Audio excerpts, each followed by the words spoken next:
Hey folks, today we're checking out Tracelight, an AI assistant that lives right inside Excel and turns your plain English into complex formulas and scripts. The idea is simple. You tell it what you need in the sidebar, calculate quarterly growth, and it writes the formula for you instantly, saving you from endless Google searches and syntax errors. The big pros are huge time savings, making advanced Excel features accessible to everyone, and strong data privacy. The main cons are that it's a paid service. Its accuracy depends on how well you describe your task, and you still need basic Excel knowledge to check its work.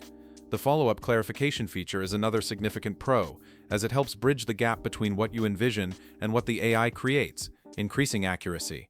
The commitment to data privacy and security is also a major plus for any business or individual handling sensitive information. Now, onto the cons. The most apparent drawback is that Tracelight is a paid service. It is not a free tool, which might be a barrier for some individual users or students.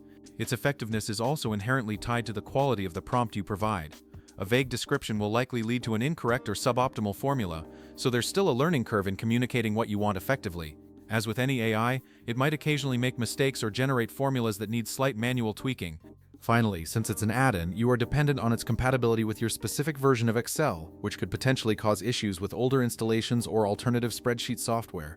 Tracelight offers a 3-tier pricing structure. There is a free plan which includes limited generations and chat but unlimited tracing. The Pro plan is $40 per user per month and offers higher usage limits, premium LLM access, and error checking. For teams and businesses, the Enterprise plan provides maximum privacy, unlimited usage, organization-wide customization, and priority support, requiring a direct contact to sales. Thanks for watching and see you in the next video.